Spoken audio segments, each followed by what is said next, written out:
Hey guys, it's me. So sorry about the bad lighting. I'm in my car. You know, I really wanted to do this video, so I'm like, screw it, we're just gonna do it right when I get off of work. So let me tell you a little something about car scammers.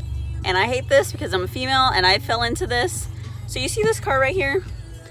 This car is my first car ever, okay? My first ever car that I paid for myself. Mind you, I'm 24 years old. You know, it doesn't matter if you start late, at least you're getting started, okay?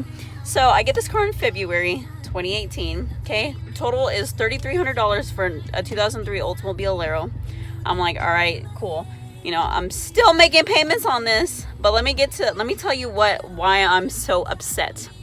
So 24 hours after getting this car, the service engine light comes on. And I call the guy.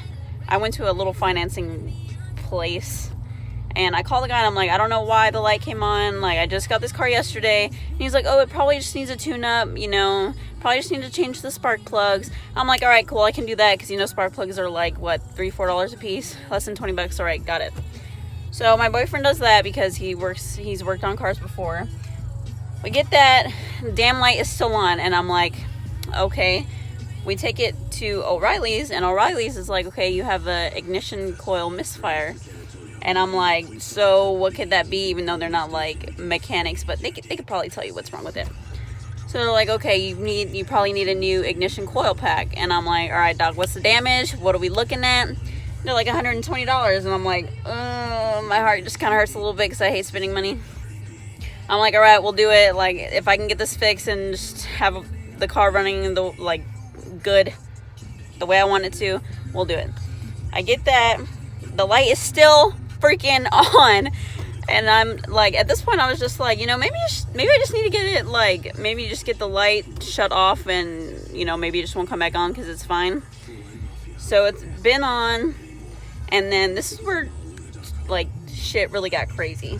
So I started doing Uber Eats, you know, try to make a little more money, you know, drag my kid along with me, you know, maybe get some more tips in the process. Didn't happen, by the way. And Uber Eats is a scam, and we'll get to a video on that later. So literally I go to get gas because I was going to my mom's work to take her some sodas for a party she was having. Literally get gas, turn the corner, my car stalls, everything locks up, steering wheel locks up, I can't hit the accelerator, can't hit the brake, and I'm like, what the hell is happening? So it stops right literally across the street from a damn AutoZone, and you know, I have my 2-year-old with me. It's like 100 degrees outside, and I'm like, all right, let's go walk, see if they can, you know, test the car.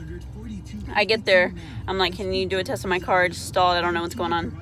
They're like, all right, where's the car? And I'm like, literally across the street right there. And they're like, oh, we're not allowed to go off property to test cars. I'm like, bro, I'm a 24-year-old female with a 2-year-old child, and you literally, like, you're really gonna make me bring the car over here? Like, me pushing a car? I mean, I could do it, I'm not gonna complain, but I'm just saying, like, me by myself. So I walk over there, I start pushing my car, and, you know, this homeless man, bless his heart, was like, do you need some help? I'm like, please, like, I just need some help to get my car across the damn street for AutoZone to check it. So I get to AutoZone, and they do the testing on it, and I think you have to turn the car on, or like they have to start the car to check it. Literally, I start doing that, you know, it's like, and I'm like, God, just come on so we can do it. So I start, you know, hitting the accelerator, it gets going. Literally, my engine is doing this, it is shaking, making my whole car vibrate. And I'm like, what the hell is going on? Like, I've never felt that before. And then it just, like, it doesn't shut off completely. Like, my lights were still on, but the engine just craps. And I'm like, I'm screwed. And so we ended up having it towed. I had to call my insurance company. They towed it literally less than a mile to my house because I was not far from my house. $80 to tow it to my house. And I'm like, great. Just great. So a couple days go by. Actually, this might have been the next day. Next day, my boyfriend comes over. He checks the car, looks at the belt. The belt is literally, so it has 5 little, like, it's the rubber piece, but it's like 5 bands, whatever you want to call it, 2 of those were missing, and I'm like, okay, maybe that's why the car wasn't running. So he changes that for me, and he's like, go ahead and test the car. So we turn it on, and you know, it sounded smooth for like a good minute, and then like literally boom, boom, boom, boom, boom, the engine is just blah, blah, blah, I don't know what the hell it's doing. Whole car is just vibrating, and I'm like, what is going on? Like, I just want my freaking car to work. So it sits here because I can't drive it anywhere. It sits here for a good month, and then Guardian Angel comes and it's like, you know what, you need a car. We are gonna get it towed to a mechanic that we're gonna find for you. We're gonna get it the diagnostics paid for you. And I'm like, oh, thank you, Jesus. Maybe we can finally get this thing working. So get it to a mechanic, and they said, oh, it's like, they went deeper into it, and it's like, oh, it's probably the ICM, the ignition coil module. And I'm like, all right, I can do this, because they were going to charge me like $500 for a little piece like that big that literally takes 10 minutes to change. And I'm like, $500? Are you freaking kidding me? No, we ain't doing that. So get it towed back to my house, change that. The car works for a good 2 weeks. 2 weeks. But the week before that, they said that the light should have gone off by itself if that was an issue. The light came back on, so that was one Monday. I got it. I was able to drive it back there the next Monday. Went deeper into it, and what do they find? The damn pressure in my engine is bad. So they're all supposed to be at like 150. 3 of them were at 150. One was at 55.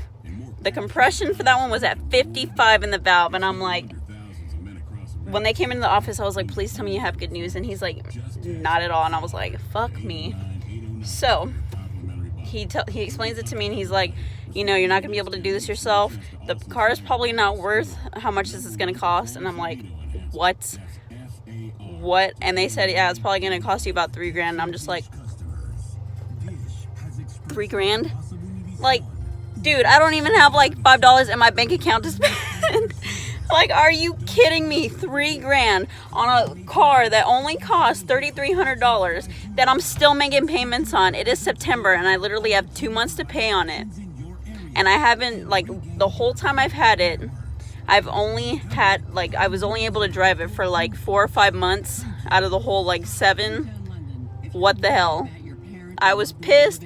I'm like, I got sold a crap car. I was like, maybe that's why the light came on in the first place, because of that issue. And I'm so pissed that a guy sold me a car that I'm assuming he cleared the code on in the first place just so he could be able to sell it.